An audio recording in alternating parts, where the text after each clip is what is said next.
Good morning, second graders. This is Julie from the Santa Lucia Conservancy. Kirsten is here also, out taking pictures of birds for you.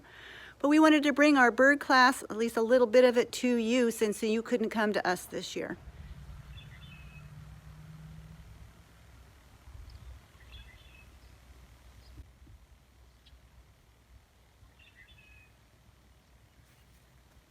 We are at the visitor center and birds are flying all around this morning.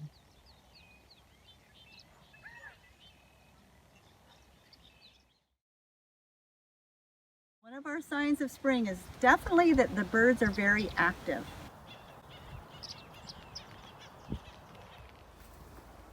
We've now left the field where it's very easy to see the birds. They don't have anywhere to hide. But in the forest, there are so many hiding places. Some birds like to stay low to the ground. There's lots of hiding places here underneath the snowberry and the blackberry and the poison oak and the coffeeberry and the willows. And some like to be up higher in the trees. So we have a big oak tree right here. We know that woodpeckers love oak trees because of their acorns. And even higher above the oak tree, we have our beautiful cottonwood trees. And when trees lose branches, it makes a hole that can be a natural cavity for a bird or a small animal.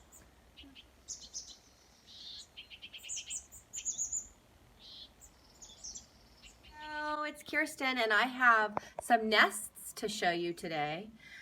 First, I'm going to show you on our walk, we saw some holes that the woodpecker made in the trees where they put their acorns in with their strong beaks. But look what else we found. They make a new hole and they put their eggs inside of a tree. It's called being inside of a cavity. A hole in a tree is a cavity. And our woodpecker will make a new hole when it decides to every couple of years. And so they are our carpenters of the forest. Right here I have this beautiful poster that was drawn by a woman named Julie from the Cornell Lab of Ornithology about the birdhouse network and the cavity nesting birds. There's about 10 of them that go inside a hole and will go inside of a bird box. So we have a collection of nests because Julie and I clean out these bird boxes at the beginning of every year so they're nice and clean for the birds. So right here, zoom in, I have a nest that we took out of the box, and that's why it's square, and it's just grass. So when we open up the box and we find a grass nest, we know it's from a western bluebird. They're a bird that lives in our meadow.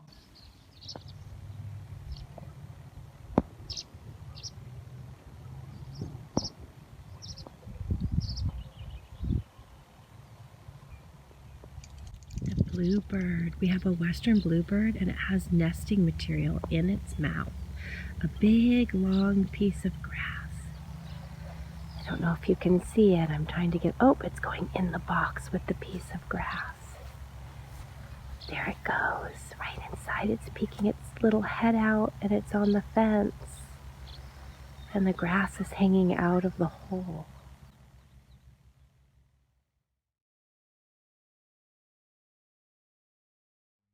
If we open up our box and it is a grass nest with a feathered cup, we know that it is our beautiful tree swallow.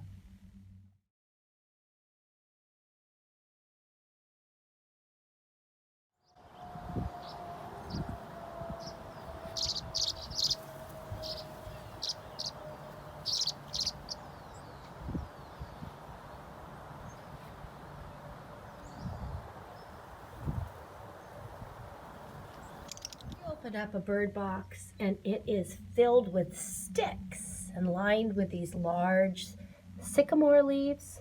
We know that it is a house wren. They use sticks.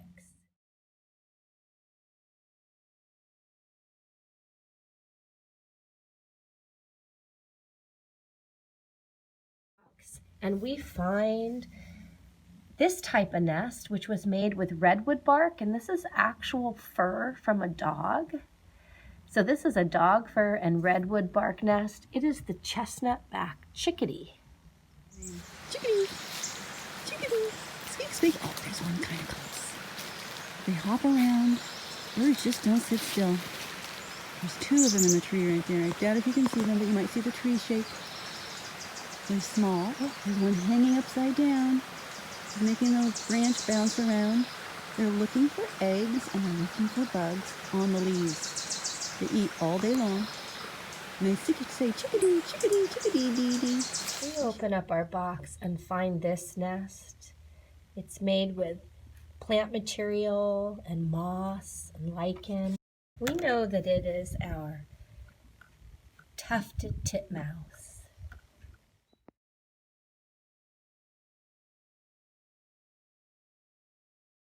Not all birds go inside of holes, and this is a bird called an oriole, and it is a weaver bird, so it weaves a nest that's almost like a hole. And this was brought to us by somebody who has a palm tree in their yard. You can see all the little fibers that this bird had to weave together to make this nest. It even used a piece of baling twine to attach it to a tree. That takes a lot of work. Birds are really good parents. This is a nest that was found under a little roof on a deck, and the bird is a Pacific slope flycatcher, kind of an olive colored little bird with a big black eye. This is a nice soft open nest. And then a very popular bird that people love to find is our hummingbird. Anna's hummingbird is a year-round resident, and we found this nest in a tree. When we found it, it had a little wooden perch. Hummingbirds start with a sticky spider web. They take spider web and they attach pieces of lichen, and they collect the cotton from the cottonwoods and put it on the inside, and they have little tiny feathers in there, and they lay 2 eggs. They're the size of jelly beans, and their nests grow with the baby birds. This is another hummingbird nest that we found. You can see it's very different looking. Our tiniest bird is very hard to see. At the very top of this tree, there's a little tiny bird. That's a hummingbird. He's moving, he or she, which makes it a little easier to see. So hummingbirds like to sit at the top of a branch, the top of the tree. Even though they're really tiny, they really protect their food source. So they don't like to have other hummingbirds come around them. So you may have seen one hummingbird chase another hummingbird.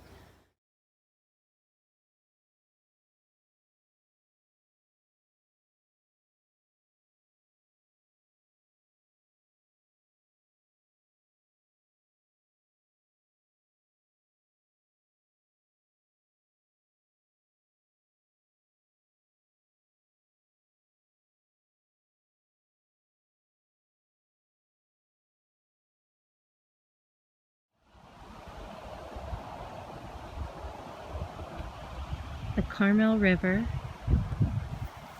in springtime.